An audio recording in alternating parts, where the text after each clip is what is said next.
que parmi les objectifs de développement soutenable, il y a d'abord la pauvreté, et puis il y a aussi la lutte contre la faim dans le monde. Donc il faut effectivement stimuler les productions agricoles locales pour leur permettre effectivement de donner des revenus aux agriculteurs, de produire localement et de vendre et de commercialiser localement ou ailleurs si on peut parvenir. Donc il faut pour ça développer des capacités de recherche, les capacités d'innovation.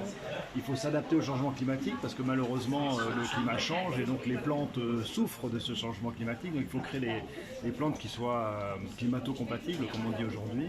Il faut adapter les techniques d'irrigation aussi parce que l'eau devient une denrée extrêmement rare, donc il faut l'utiliser avec parcimonie.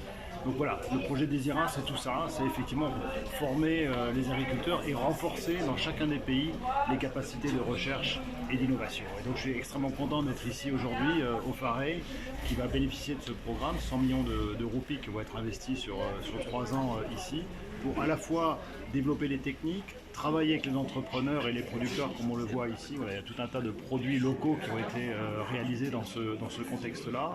Et ensuite, bien sûr, vulgariser ces techniques vis-à-vis des agriculteurs et des agro-entrepreneurs, comme on dit aujourd'hui, qui vont pouvoir utiliser ces connaissances, ce savoir-faire pour mieux produire, pour que demain on ait tous à manger sur notre planète. Parce qu'on est 7 milliards, demain on sera 10 milliards d'êtres humains, donc il va falloir effectivement mieux produire et mieux manger aussi. Donc des produits qui soient plus sains, qui utilisent moins de pesticides, qui utilisent des ressources naturelles avec parcimonie.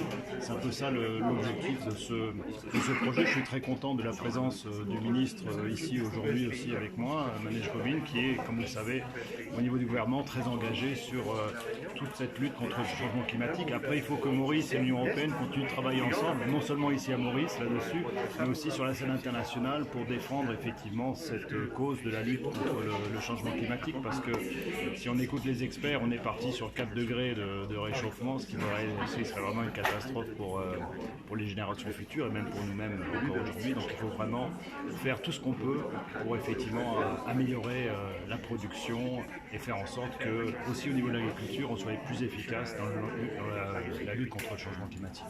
Nous, au gouvernement, nous on se réjouit de ce partenariat avec l'Union européenne, pas seulement sur le projet Désira, mais sur tous les autres projets aussi. Nous avons une urgence, bien sûr, pas seulement climatique, mais au niveau agriculture aussi. Nous sommes en transition. L'agriculture, ce n'est plus ce qu'on pratiquait auparavant. L'agriculture, c'est l'agriculture raisonnée maintenant pour éventuellement basculer sur l'agriculture bio. Tout ça se prépare par la recherche et aussi la transmission des connaissances. Moi, ce que j'ai insisté auprès des officiers de la Fareille, c'est nous avons les connaissances, nous avons les compétences, plein d'officiers, beaucoup de compétences, mais il faut transmettre ces connaissances vers les champs, vers le fermier, vers l'éleveur.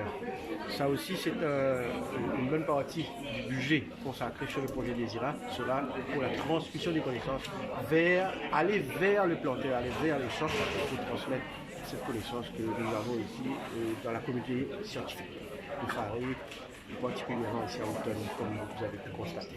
En fait, Fareille nous avons fait recherche sur l'agriculture,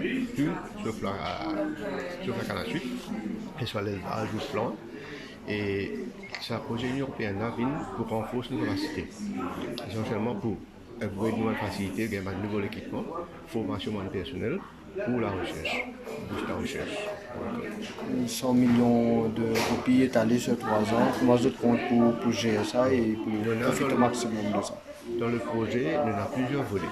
Un là-dedans, c'est qui fait une démonstration pour une plantaire, donc on va faire un système de production, vertical farming ou bien hydroponique, ou bien à température et humidité contrôlée.